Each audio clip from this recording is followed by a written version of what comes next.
It was just after the turn of the century in 1900. The flow of the Chicago River had been reversed. Lake water made the river clean, and the threat of the river polluting the lake had been eliminated. Meanwhile, in South Chicago, steel mills and other industries were being developed. Housing was being built, and the population was growing. The city sewers were discharging sewage to the Calumet River, and the river was polluting Lake Michigan. Occasionally, contamination at the 68th Street water intake crib was threatening the drinking water of the city's south side. The sanitary district wanted to build the Calumet-Sag channel to reverse the flow of the Calumet River and end the pollution of Lake Michigan. It received statutory authority in 1903 from the state of Illinois to build the canal. After several years of negotiation and litigation, a federal permit was received in 1910. Construction could now start. The channel route was mostly wide open, a broad, flat valley stretching from Blue Island almost to Lamont. The small village of Sag Bridge was at the west end of the channel route along Archer Avenue. Since 1848, the Calumet feeder had been supplying water to the Illinois and Michigan Canal.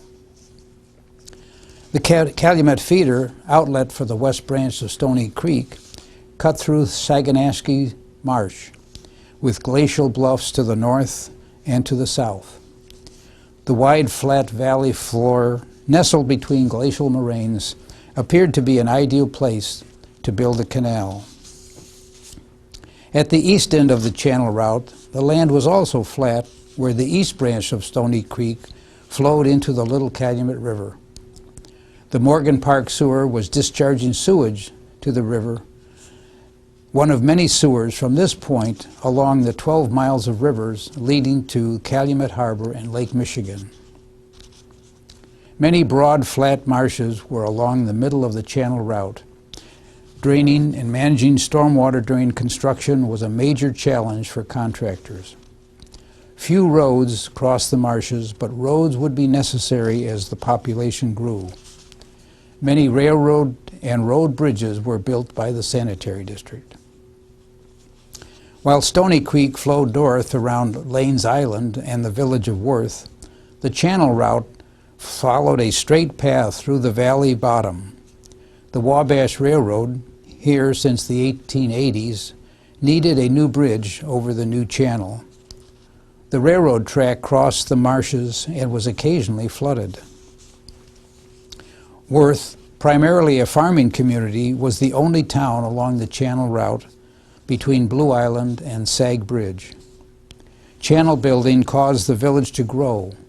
The sanitary district and contractors established field offices in Worth, and construction workers needed temporary housing. Blue Island, settled in 1836 and incorporated in 1872, had a larger population. The east branch of Stony Creek ran through the town and was part of the channel route. Construction field offices and construction worker housing were also located in Blue Island. Blue Island was home to some industry and several railroads. The railroads delivered equipment and supplies for construction and performed work on their own tracks approaching the new bridges over the channel. Sanitary district officials and engineers traveled by rail from their offices in downtown Chicago to monitor construction progress. Two major freight railroads, the Baltimore and Ohio and the Grand Trunk Western, converged on the west side of Blue Island where they crossed Stony Creek.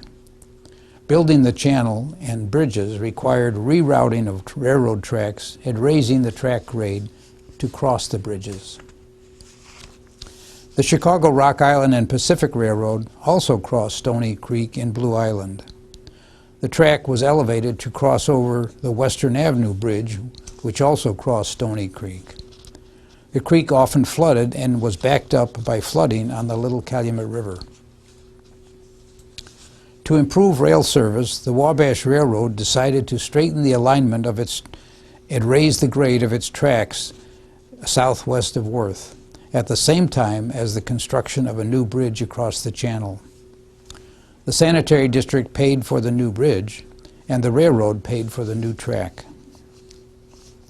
Most marshes on the valley floor were wetlands with abundant vegetation. Few marshes had open water. Peat bogs were occasionally found. Excavating these wet soils and vegetation required working with floating dredges. Dry land equipment was useless. Marshes could not support the dumping of spoil, so the dredges cleared a wide path for the channel excavation and for the disposal of spoil. The standing water was pumped into drainage ditches that paralleled the channel route, and constant pumping of excess water was necessary. After the channel route was drained, heavier land-based steam shovels or drag lines were used to excavate the channel. Spoil was placed on either side of the channel. Due to the soft, wet clay soil, stability of the spoil piles and channel banks was a constant problem, and failures were frequent. Broken rock was placed on the channel banks for stability and to resist erosion caused by wave action. Even then, slope failures were frequent, requiring removal of the landslide material, restoration of the channel bank, and replacing the protective rock. Filling the channel with water helped to reduce the channel bank failures. Bedrock was higher at the west end of the channel and required a different method of construction. After removing the loose soil and rock using steam shovels and placing the material in spoil piles, holes were drilled in the rock for placing dynamite. The dynamite blast broke up the rock, and a steam shovel was used to load the broken rock into dump cars. A string of dump cars was hauled to the spoil area by a locomotive engine. Laying and relocating track to keep up with the steam shovel was a continuous task. The completed channel in rock was flat-bottomed with vertical sidewalls. Soft rock or mud pockets on the rock wall were cleaned and filled with concrete or masonry. The rock walls were strong and stable and did not erode or fail like the trapezoidal channel banks. The east end of the channel ran through Blue Island, and to minimize the channel width and reduce the amount of land that had to be purchased, the channel was built with vertical concrete sidewalls. Most of the channel was built in the bed of Stony Creek, requiring temporary diversion ditches for drainage. 7 railroad bridges were built to cross the channel. The largest and longest bridge was for the Wabash Railroad near Worth. The long embankment on each side of the bridge raised the track grade above the marsh. The embankment fill came from the channel excavation.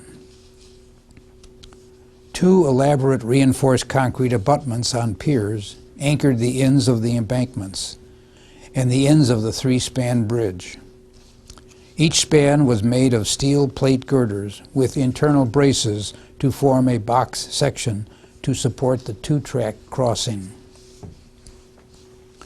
All other railroad bridges were much simpler, built on vertical walls at the east or west end of the 16-mile-long channel. Steel plate girder bridges were used to span the 60-foot wide channel.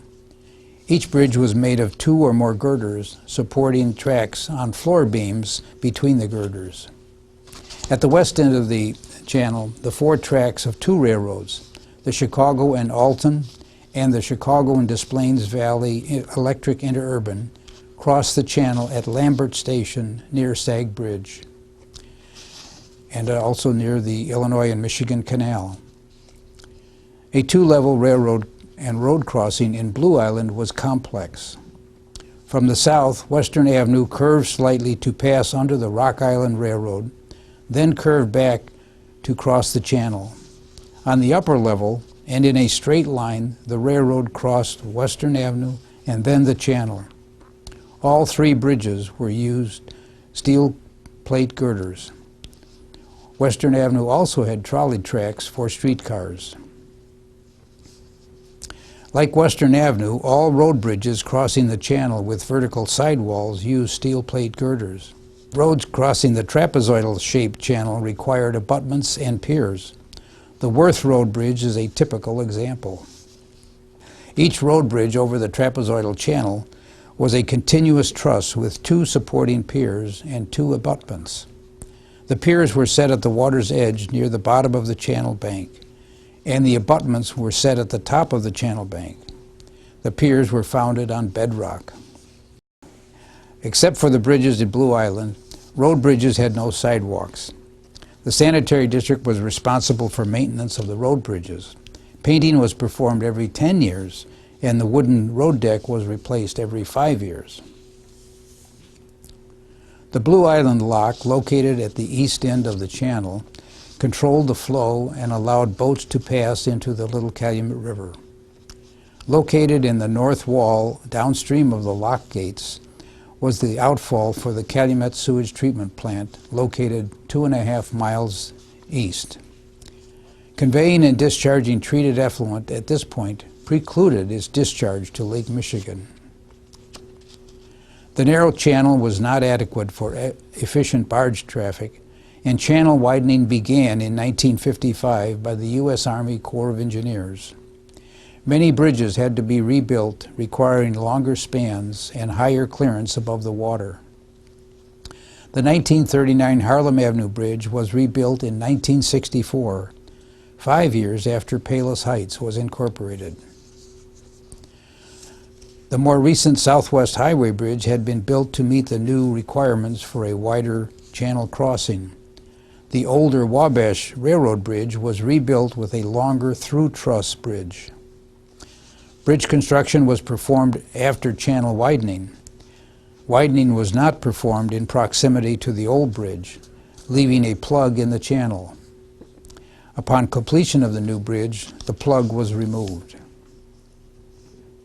The Ridgeland Avenue Bridge was one of the last to be rebuilt. Because of the narrow bridge openings, barge tows were limited to single file until the widening project was complete. Nearby communities were developing with residential areas coming closer to the channel. Today, barge traffic on the channel has diminished slightly, but water transit of bulk commodities is still more economical than other modes of travel. It is rare to see double or triple-breasted barge tows. The wider channel benefits more than navigation. More flood storage and greater discharge capacity is available with a wider channel. The Blue Island Lock was replaced by the O'Brien Lock and Dam on the Calumet River, built in 1960 by the U.S. Army Corps of Engineers. This location was near the transition from the 9-foot deep inland waterway to the 22-foot deep Calumet River and harbor. The dam includes a set of sluice gates that are used by the Water Reclamation District to regulate water flow from lake to canal. These gates can also be used to discharge excess floodwater to the lake. The lock chamber is 110 feet wide, and a 2-abreast barge tow has room to spare in the lock chamber. The district began operating 5 aeration stations along the Calumet Waterway in 1992, one being located at Harlem Avenue. Water quality is improved by the addition of oxygen. Oxygen is absorbed and dissolved by the turbulence in pumping and cascading water, and dissolved oxygen is vital for fish and other forms of aquatic life. Recreation has become popular on the channel with several boat launching ramps. Boat marinas are located farther east, closer to Lake Michigan. Much of the land along the channel is owned by the Water Reclamation District and leased to municipalities for recreational use. The wider channel facilitates recreational use and is popular with many boaters. Water skiing and other water contact sports are safer since 2015, when the Water Reclamation District implemented effluent disinfection at the Calumet Water Reclamation Plant. In addition to its public health and drainage benefits, the Calumet-Sag Channel has proven to be a valuable amenity to Chicago's south side and south suburbs. Its existence, being owned entirely by the Water Reclamation District, has provided an opportunity for the development of the Calumet-Sag Channel throughout its length and provided numerous recreational opportunities.